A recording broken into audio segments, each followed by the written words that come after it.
అదే RTV app వార్తల్ని క్షణాల్లో చదివే అవకాశం ఉంటుంది. ఒక న్యూస్ పేపర్, ఒక టెలివిజన్ ఛానల్ మీ చేతుల్లో ఎప్పుడూ ఉంటాయి. డీజీపీ ద్వారకా తిరుమలరావు ఉత్తరాంధ్ర పర్యటనలో భాగంగా ఈరోజు ఉమ్మడి విజయనగరం జిల్లాలో ఉన్నటువంటి పోలీసు అధికారి యంత్రాంగంతో సమీక్ష సమావేశం నిర్వహించారు. దీనిలో ప్రధానంగా చూసుకుంటే ప్రస్తుత కాలంలో ఉన్నటువంటి డిజిటల్ అరెస్టులతో పాటు ఏదైతే గంజాయి మొత్తంలో ఉన్నటువంటి యువతపై అయితే మాత్రం ప్రత్యేక చర్యలు తీసుకోవాలని కూడా మరొక ఆదేశించిన పరిస్థితులు అయితే చెప్పుకొస్తున్న పరిస్థితి కనిపిస్తుంది. ఈ నేపథ్యంలో ఇంతవరకు జరిగినటువంటి సమీక్ష పైన అయితే మాత్రం మీడియాతో కూడా మాట్లాడారు. ఇదే క్రమంలోనే ప్రధానంగా చూసుకుంటే ముఖ్యంగా ఉన్నటువంటి ఏదైతే ఆంధ్ర ఒరిస్సా సరిహద్దుల్లో ఎక్కువగా ఉన్నటువంటి గంజాయి అయితే మాత్రం పూర్తిగా ధ్వంసం చేసామని ఈరోజు చెప్పుకొస్తున్న పరిస్థితి కనిపిస్తుంది. ప్రజల్లో ఉన్నటువంటి అపోహను కూడా ఈరోజు పూర్తిగా మేమైతే పారదోలేమని చెప్పుకొస్తున్న పరిస్థితి కనిపించింది. ఇదే విధంగా ప్రధానంగా చూసుకుంటే ఏదైతే ఎంతవరకు కింద స్థాయి ఉద్యోగుల నుంచి పై స్థాయి ఉద్యోగుల వరకు కూడా ప్రతి ఒక్కరు కూడా ఇంక్రిమెంట్లతో పాటు వాళ్ళకి రావాల్సిన ప్రతి ఒక్క ఎలవెన్స్ కూడా ప్రభుత్వం దృష్టికి అయితే తీసుకెళ్తాం కానీ ఈ క్రమంలో చెప్పుకొచ్చిన పరిస్థితి కూడా కనిపించింది. ఈరోజు జరిగినటువంటి సమీక్ష సమావేశంలో ఎక్కువగా ఈ క్రైమ్ ఏదైతే ఎక్కువగా ఉంది, ఈ క్రైమ్ని అయితే మాత్రం నియంత్రించే దిశగా అయితే మేమైతే ముందడుగు వేస్తున్నామని చెప్పుకొస్తున్న పరిస్థితి కనిపిస్తుంది. ప్రధానంగా చూసుకుంటే ఏదైతే ఉమ్మడి విజయనగరం జిల్లాకు సంబంధించిన పార్వతీపురం మన్యం జిల్లా అలాగే విజయనగరం జిల్లాకు సంబంధించిన ఎస్పీలతో పాటు పలు అధికారులతో భేటీ అయినటువంటి పరిస్థితులు కూడా కనిపించాయి. ఈ క్రమంలోనే మీడియాతో కూడా మాట్లాడారు. ఏం మాట్లాడారో విందాం. అందరికీ నమస్కారం. ఈరోజు ఉత్తరాంధ్ర జిల్లాలో పర్యటిస్తూ మొదటగా శ్రీకాకుళం జిల్లాకి వెళ్ళడం జరిగింది. ఇప్పుడు విజయనగరంలో ఉన్నాం. ఇక్కడ నుంచి మళ్ళీ అనకాపల్లి జిల్లాకి వెళ్ళాలని చెప్పి అనుకుంటా ఉన్నాను. ప్రతి చోట జిల్లా అధికారులతో నేరాల శాంతి భద్రతపై సమీక్ష జరిపి వారి పనితీరు ఎలా ఉందో చూసి బాగా ఉన్న విషయాలు వాళ్ళని అప్రిషియేట్ చేసి అభినందించి ఎక్కడ చిన్న చిన్న గ్యాప్స్ ఉన్నట్లయితే ఎలా చేసుకోవచ్చు ఎవరని చెప్పి ఆ గ్యాప్స్ని పూడ్చుకోవాలని చెప్పాలని రావడం జరిగింది. ఇప్పుడే అధికారులతో కూడా దీర్ఘంగా విషయాలన్నీ మాట్లాడడం జరిగింది. ఉత్తరాంధ్రలో విజయనగరం జిల్లాకి ప్రాధాన్యత అంశాన్ని మనం చెప్పుకోవాల్సింది గంజాయి నిర్మూలన, డ్రగ్ మేనేజ్ని ఎలా కంట్రోల్ చేయాలనేది మీ అందరికీ తెలుసు. ప్రభుత్వం ఏర్పడుతుంది. ఇంతకుముందు ఎక్కడైనా ఆఫీస్ జరిగినప్పుడు ఎక్కడ గంజాయి పట్టుకున్నా ఆంధ్ర ప్రాంతం నుంచి వస్తారని, ఏజెన్సీ ప్రాంతం నుంచి వస్తారనేటువంటి అపవాదం తొలగించాలని ప్రభుత్వం క్యాబినెట్ సబ్ కమిటీని ఏర్పాటు చేయడం, అదేవిధంగా ఈగిల్ అనేటువంటి స్పెషల్ ఫోర్స్ని ఫామ్ చేయడం, దానికి ఒక ఐజీ స్థాయి అధికారులు పెట్టడం, మిగతా అధికారులు కూడా కింది స్థాయి అధికారులని కేటాయించడం జరిగింది. అదేవిధంగా ప్రతి జిల్లాలో కూడా ఎన్ఫోర్స్మెంట్ వర్క్ గట్టిగా చేయడంతో పాటు ప్రజల్లో అవగాహన కార్యక్రమాలు తేవాలని, చైతన్యపరచాలని, ముఖ్యంగా గంజాయి సాగుని అంటే సోర్స్ దగ్గర ఆపాలని, అదేవిధంగా ట్రాన్స్పోర్ట్ ఆపాలని, రవాణా ఆపాలని, కన్సంప్షన్ కూడా కంట్రోల్ చేయాలని చెప్పి వీటికి సంబంధించిన కింగ్ పిన్స్, గ్యాంగ్స్టర్స్ ఎవరుతున్నారో, గ్యాంగ్లో ఉన్నారో మన రాష్ట్రానికి సంబంధించిన కానీ బయట కానీ వాటిని ఐడెంటిఫై చేసి యాక్షన్ తీసుకోవడం, చెక్ పోస్టులు బలోపేతం చేయడం, ఇవన్నీ చర్యలు చేయడం ద్వారా చక్కటి ఫలితాలు వచ్చినాయి. మీరు చూసే ఉంటారు. సంకల్ప రథం అనేటువంటి ఒక వెహికల్ పెట్టుకొని గ్రామాలతో పాటు టౌన్లో కూడాను ప్రజల్లో అవగాహన కల్పించడం, ముఖ్యంగా రెండు విషయాలపైన.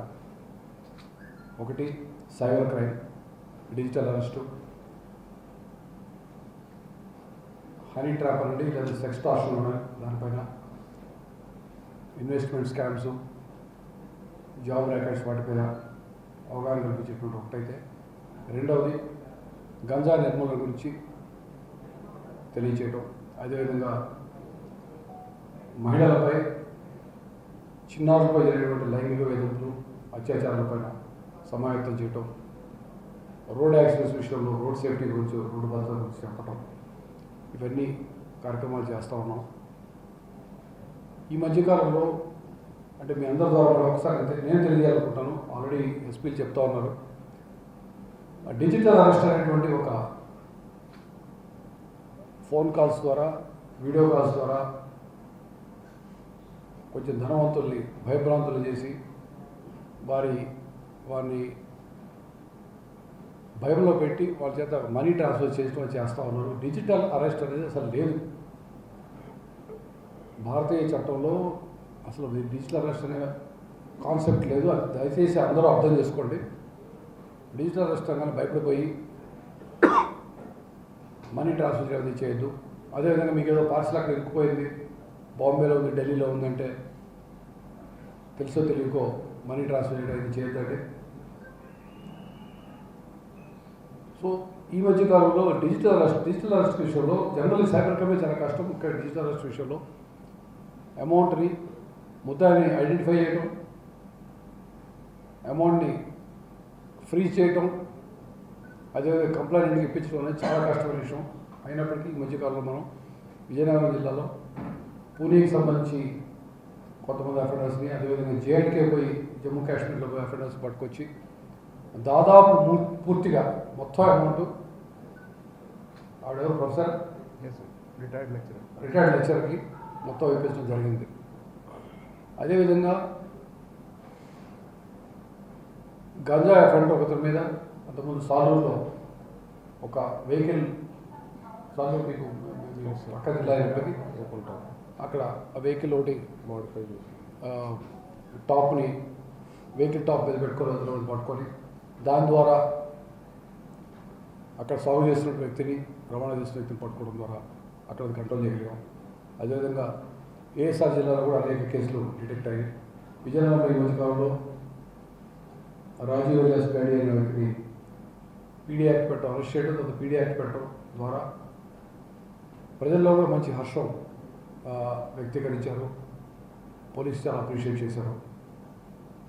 తర్వాత ఈ మధ్యకాలంలో టెక్నాలజీని వాడుకొని సీసీటీవీ కెమెరాలు పెంపొందించుకోవడం, నంబర్స్ పెంచడం, క్రైమ్ డిటెక్షన్లో మెరుగైన ఫలితాలు సాధించడం జరిగింది. డ్రోన్స్ వాడటం ద్వారా అసాంఘిక కార్యక్రమాలపై నిఘా పెట్టడం జరిగింది.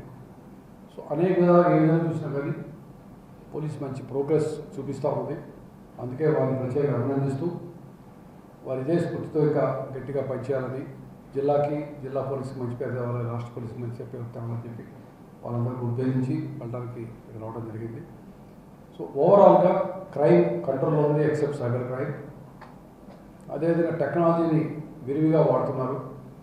శాంతి భద్రతల విషయంలో ఈ చిన్న బందోబస్తు అనేది కూడా డ్రోన్స్, సీసీటీవీ కెమెరాలు వాడటం ద్వారా కంట్రోల్ చేస్తున్నారు.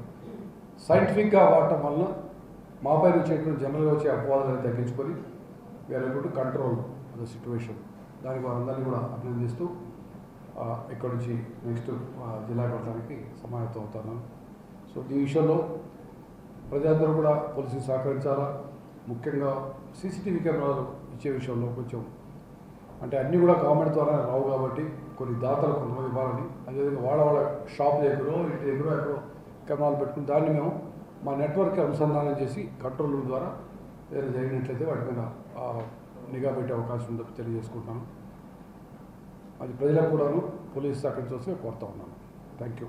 2014-19 మధ్యలో చూస్తాం నిఘా వ్యవస్థలు ఆప్టిమల్గా డబుల్ మార్క్ జరగడం మనకి కళ్ళారా చూస్తుంది. ఈ రీజియన్లో రాష్ట్రంలో అసలు దానికి మనం ఎటువంటి ఇది పూర్తిగా అప్రమత్తంగా ఉండండి. నిఘా వ్యవస్థ అదేంటంటే ఆ ప్రోగ్రాం అయిపోయాక నేను ఫలానా ఐపీఎస్ ఆఫీసర్ని ఇక్కడ ఏదో సిఆర్పిఎఫ్ అటాచ్ చేశాను నన్ను అని చెప్పిన వ్యక్తిని ఇమ్మీడియట్గా గుర్తించడం, కేసు కట్టడం, అరెస్ట్ చేయడం కూడా జరిగింది. సో నిఘా విషయంలో అది మీరు చెప్పినటువంటి ఇన్సిడెంట్లో కానీ ఇంకా చెప్పాలంటే మావోయిస్టుల కదలికలపై కానీ అన్ని విషయాల్లో కూడా చాలా అప్రమత్తంగా ఉన్నాం. ఏ విధమైనటువంటి ఆందోళన చెందాల్సిన అవసరం ఎంత మాత్రం లేదు. సార్ పోలీసులు ఫస్ట్ నుంచి కూడా ప్రోగ్రామ్ అయిపోయిందని చెప్పేసి ఫస్ట్ నుంచి కూడా ప్రజలు తప్పుదారి పెట్టే ప్రయత్నం చేస్తున్నారు. యాక్చువల్గా మాకున్నటువంటి విజువల్స్ ప్రకారం మేము అందులో స్పాట్లో ఉన్నాము. పవన్ కళ్యాణ్ దగ్గర ఇచ్చేసి ఓపెనింగ్ చేసుకుని వెంకటలే డిపార్ట్మెంట్ వెంకటలే డ్రెస్ వేసుకొని తిరుగుతున్నారు. ఆ టైంలో ఇన్కేస్ విభాగం ఏమైంది, ఏంటి పరిస్థితి? చాలా మంది పోలీస్ ఆఫీసర్లు ఇందులో ఇన్వాల్వ్ అయ్యారు. కింది స్థాయి సిబ్బంది కూడా ఏపీఎస్పీ కావచ్చు, కింది స్థాయి సిబ్బంది కూడా చాలా మంది ఇన్వాల్వ్మెంట్ అయ్యారు. దాదాపు 4-5 నెలల నుంచి ఆయన ట్రావెల్ చేస్తున్నారు. వారితో నిజంగా ఆయన ఎస్పీ అని చెప్పేసి ఆల్రెడీ మీరు కూడా చాలా మంది కంట్రోల్లోకి తీసుకోవడం కూడా జరిగింది ఏపీఎస్కి సంబంధించిన కానిస్టేబుల్స్ కూడా. ఇప్పుడు చాలా రోజులు తిరుగుతూ ఉన్నది అయితే నకిలీ ఏపీఎస్ అని చెప్పింది అయితే మాత్రం వాస్తవం కాదు. ఏదైనా నివేదిక వచ్చినాక మొత్తం నివేదిక వచ్చింది మాకు, దానిపైన వివరాలు ఇప్పుడు బహిర్గతం చేయడం నాకు ఇష్టం లేదు. But I tell you all the things. Okay, me tenure పీరియడ్లో మీరు గుర్తుండిపోయే మేజర్ డెవలప్మెంట్ ఈ మధ్యకాలం చూసుకున్నట్లయితే అంటే యువర్ టాకింగ్ అబౌట్ డీజీపీగా టెన్యూరా? డీజీపీ టెన్యూర్లో టెక్నాలజీని బాగా వాడటం ఏం చేస్తున్నాం. అనేకమైనటువంటి వింగ్స్ కానీ వ్యవస్థలు కానీ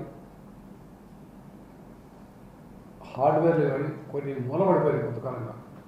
ఇక్కడ 2017లో ఫింగర్ ప్రింట్ సిస్టమ్ కూడా పెట్టాం మనం అత్యాధునికంగా. అది పూర్తిగా మూలపడిపోయింది. దేశంలో అత్యాధునికమైన టెక్నాలజీ ఎవరి దగ్గర ఉందా అంటే ఫింగర్ ప్రింట్ సిస్టంలో ఆంధ్రప్రదేశ్లో తెలంగాణ దగ్గర ఉంది. దేశ స్థాయిలో ఎక్కడ పోటీ జరిగితే ఫస్ట్ మనం వాళ్ళు సెకండ్ లేదా వాళ్ళు ఫస్ట్ మనం సెకండ్ వచ్చేటువంటి పరిస్థితి లేదు. దగ్గర నుంచి పూర్తిగా మనం కుప్పకూలిపోయే పరిస్థితి వచ్చింది.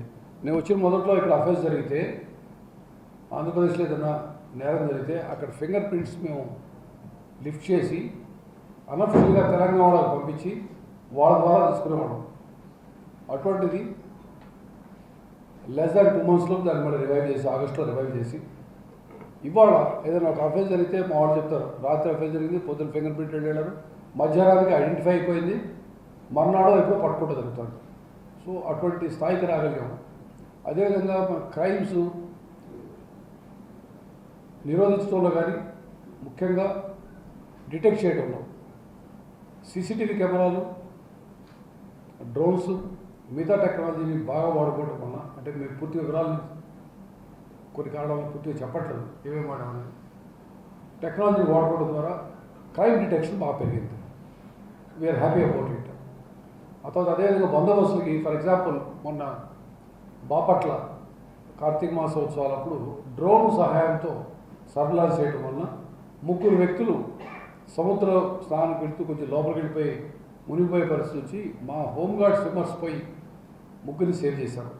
సో ఇలా మాకు శాంతి భద్రతల విషయంలో అయితేనేమి, క్రైమ్ డిటెక్షన్ విషయంలో అయితేమి టెక్నాలజీ వాడుకోవడం, తర్వాత ఉత్సాహంగా అంటే ఒక విధంగా కొంచెం స్తబ్దతగా ఉన్నటువంటి ఫోర్స్ మళ్ళీ ఉత్సాహంగా తయారవడం, మళ్ళీ పూర్తిగా గాడిని పడటం జరిగింది. సో ఇదే విధంగా కంటిన్యూట్లయితే ఇంకా మెరుగైన ఫలితాలు సాధించి ప్రజలకు మెరుగైన సేవలు అందించగలుగుతాను ఆశిస్తాం. మరిన్ని వీడియోస్ కోసం ఛానల్ ని సబ్స్క్రైబ్ చేయండి. లేటెస్ట్ అప్డేట్స్ కోసం వాట్సాప్ ఛానల్ ని ఫాలో అవ్వండి. ఆ లింక్ డిస్క్రిప్షన్ లో ఉంది.